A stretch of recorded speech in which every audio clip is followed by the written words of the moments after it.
pada saat Anda, entah utamanya nanti yang kelas 12, kelas atau yang mahasiswa, dan siapapun sebenarnya ya, tapi utamanya yang itu, yang nantinya setelah lulus, kamu akan masuk ke jenjang berikutnya. Jenjang di sini bisa akademik, bisa dunia pekerjaan, atau bisa di dunia yang lain. Ya. Untuk ila sabili robik, menjadi mahasiswa, memang ini masih melanjutkan sebuah pola sistem belajar. Sistemnya yang, metodenya yang berbeda sekarang menjadi mahasiswa. Tapi yang jelas begini, eksplorasi pengkayaan pengalaman dan kenangan dengan melakukan komunikasi, membangun koneksi, belajar dan berkaya. Bahasa bebasnya begini, maksud saya eksplorasi itu, eksplorasikan diri kamu. Eksplorasikan diri kamu. Kamu jangan berpikir nggak sesuai dengan jurusanmu, nggak sesuai dengan kampus yang kamu tuju, kamu ingin di ITS, ternyata kamu nggak diterima, kemudian kamu mungkin di IKIP, atau mungkin di Kediri atau di swasta. Jangan pernah mengurangi niatan dan tekadmu untuk memproses dirimu, mengembangkan potensimu. Explore diri kamu, explore. Jika ada peluang-peluang di kampus dapat kamu mengeksplorasi diri, explore diri kamu itu. Mungkin di organisasi, kemudian mungkin ada klub bahasa di sana. Di sana mungkin ada klub kreativitas. Kemudian di masyarakat kampung ada sambilan kamu bisa membantu lingkungan, mengabdi di lingkungan, terlepas ada sangunya atau tidak. Tapi kamu memang memerlukan eksplorasi diri. Saat kamu nanti kuliah, kamu hanya tekun belajar, hanya semata-mata ini, tapi tidak mengeksplorasi diri, tidak aktualisasi diri dengan eksplor diri. Kamu setelah lulus kebingungan. Kamu setelah lulus apa yang harus aku lakukan? Bangganya hanya saat nilai baik, IP baik, tapi nggak ada pengalaman karya, nggak ada pengalaman lingkungan, nggak nambah koneksi. Setelah selesai, kamu terkungkung. Saat kamu selesai terkungkung, nggak punya koneksi sama sekali, semakin lama akan semakin terkungkung. Nek cik baru lulus, mungkin nggak cik mahasiswa bangga karena menyandang status mahasiswa. Tapi pada saat kamu itu sudah selesai atau lulus, karena tidak terbiasa mengeksplorasi diri, sehingga menjadi introvert, menjadi pendiam, kamu nggak bisa aktualisasi eksplorasi diri.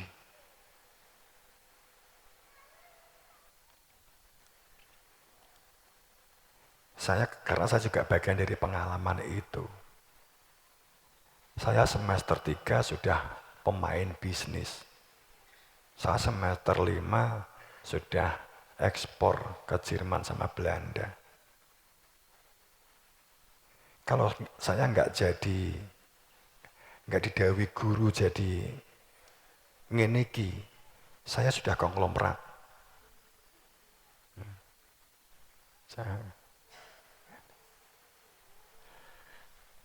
Jadi eksplorasikan diri kamu.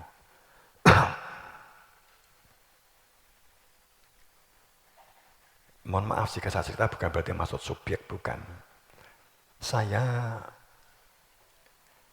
memiliki sertifikat 3 jenis pengelasan, 4 ya. Las besi, aluminium, sehingga seandainya saya tidak ngopeni awakmu, nggak ngopeni santri, sertifikat ini bisa saya gunakan untuk kerja. Saya punya.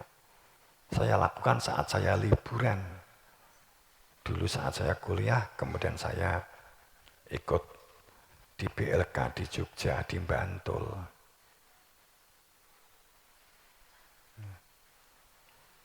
Contoh untuk memotivasi Anda.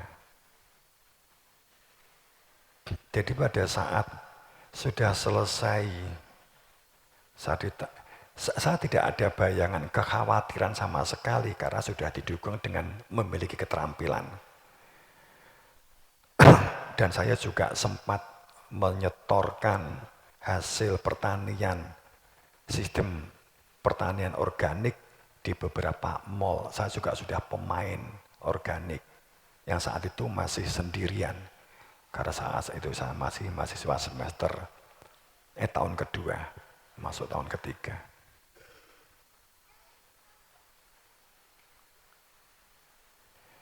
Sehingga bukan berarti saya itu merefleksikan diri kemudian harus kalian mencontoh. Tidak, saya cuma memberikan satu himbauan kuat.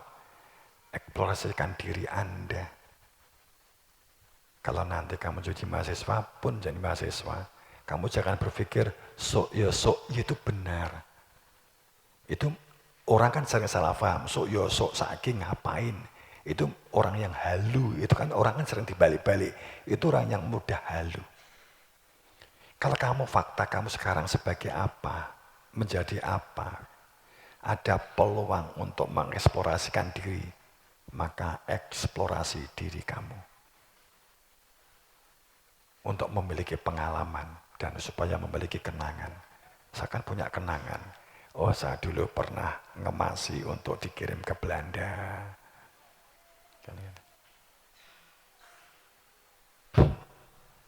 Jadi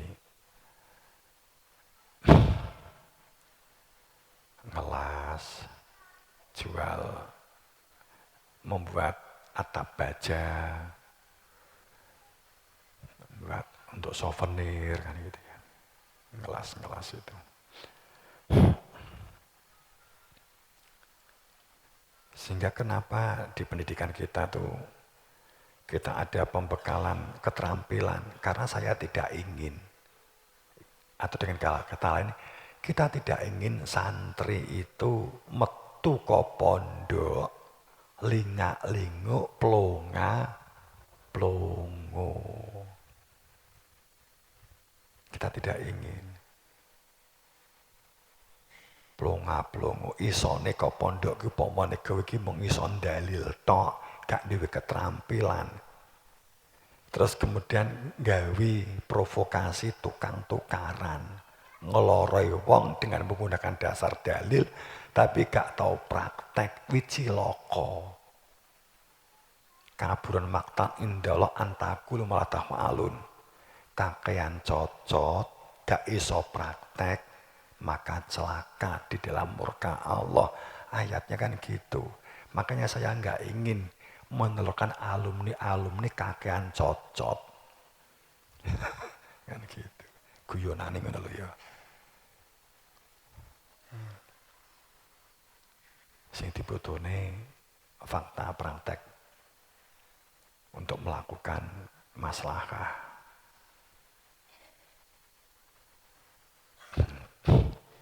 Wong mangan wae ya kudu tandang. Ya toh? Ya kudu adang sego. Ya kudu iso masak. Kenapa di kita tuh ada keterampilan tata buga, tata rias. So ini rumah tangga, paling enggak iso maca ibu juni. Ini ngono. Maca wong liya, dirinya itu iso maca. Enek tata buga supaya iso masak. Akeh wong tukaran ki mergo bojone gak iso masak, gak iso maca. Makanya kita ada tata buga, ada tata rias. nggak terpaku lanang wedok santriwan ambil jurusan masak dan masak, ndak apa-apa, saya becik. Niatmu ngantisipasi besok nek rumah tangga bojomu gak iso masak.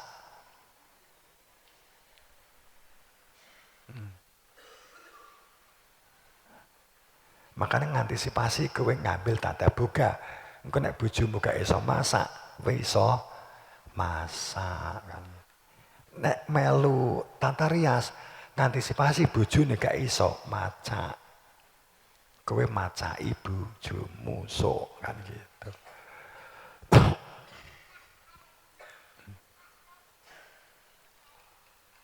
Enggak mulu-mulu, enggak kemudian kok supaya ngedekne salon, enggak. Cukup salon pas saja.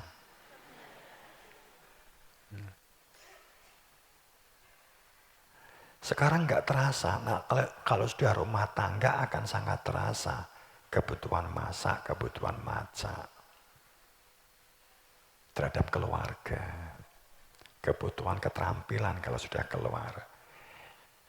Apalagi sekarang ini negara kita juga mengedepankan kemampuan entrepreneur. Sehingga jika kamu tuh memiliki kemampuan,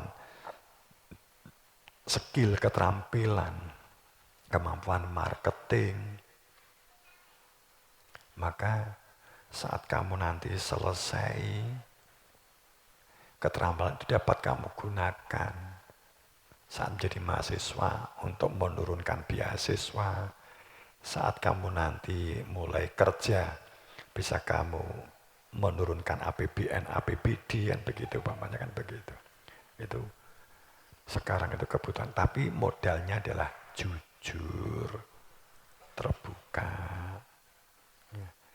Nah, segera begitu kita menekankan eksplorasi diri kamu. Jadi aja mengumbar kesenangan. Sekali-kali boleh, tapi kalau waktumu habis hanya untuk liburannya itu dengan senang-senang tidak mengeksplorasi diri, saiki seneng. Wong nyesal ki mesti di belakang. Mesti di belakang. Nek wis enggak duwe keterampilan, akhirnya mung teriak bangga sebagai keturunan A, keturunan B. Bangga, kesombongan. Jangan menjadi orang yang seperti itu. Orang yang sombong itu sebenarnya menunjukkan dirinya itu enggak memiliki kemampuan apa-apa. Enggak bisa praktek. Enggak bisa realisasi dalam menjalani kehidupan ini. Anak-anakku dan yang saya hormati semuanya, ya saya jamaah rahimakumullah semua.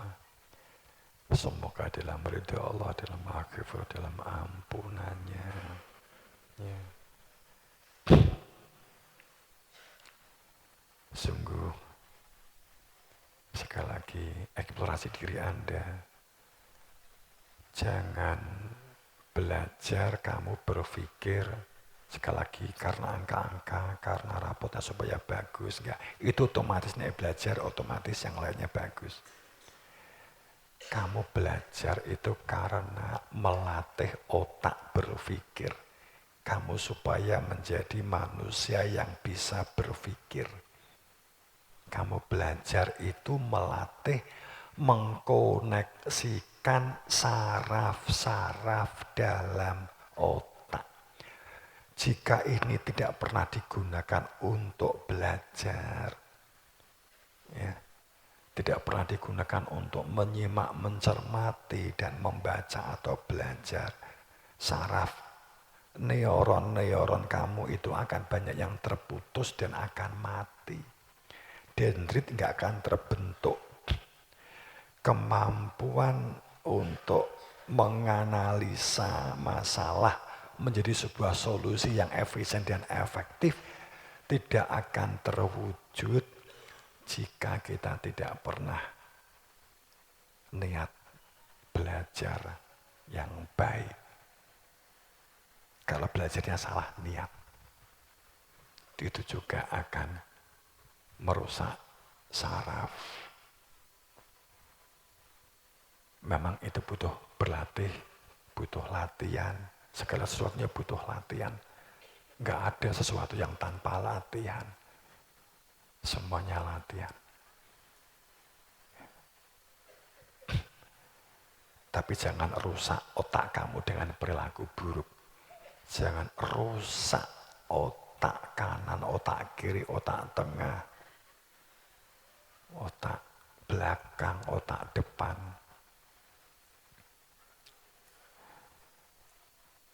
Dirusak dengan perilaku, dengan omongan kasar. Ciri orang bodoh itu kasar. Orang yang tidak punya skill keterampilan itu cenderung kasar. Karena berpikirnya tidak dengan logika dan hati, tapi berpikirnya dengan emosi. Psikologi emosi yang mengendalikan bertindaknya. Saat bertindaknya dengan emosi, maka dengan semata-mata emosi, maka pengendalian dirinya buruk. Kamu apa enggak untuk marah? Boleh saat memang itu membahayakan saudaramu atau orang lain. Bisa jadi kita akan melakukan terapi kejut, sepertinya marah. Akan tapi itu kita lakukan murni karena menolong, kita lakukan karena membahayakan yang bersangkutan. Maka terkadang saya terkadang marah saat saya melihat yang bersangkutan itu membahayakan bagi dirinya. Sehingga seperti hukuman diberlakukannya. Apalagi jika itu tidak hanya membahayakan dirinya, tapi juga membahayakan orang lain. Bisa jadi saya juga bisa marah. Tapi rasional saya, tindakan ini jika dilakukan dan diteruskan, dan dia jika tidak sadar akan membahayakan dirinya. Tapi bukan didasarkan atas psikologi, karena intuisi, perasaan, psikologi, marah semata, bukan karena itu. Sehingga kalau kita ngungkap rumusannya adalah saat kita bergeraknya karena digerakkan oleh perasaan dan emosi, cenderungnya menjadi orang itu mudah mutung. Kalau nggak bisa mengeksploitasi orang lain, dan dia mudah marah, ngomongannya kasar. Itu cenderungnya orang-orang yang mohon maaf, tidak selalu ya, terkadang menunjukkan kebodohan. Semoga dalam ridha Allah, dalam maghfirahnya, dalam ampunannya, dan mendapatkan beber dan berkah berpangestu guru wasito. Assalamualaikum warahmatullahi wabarakatuh.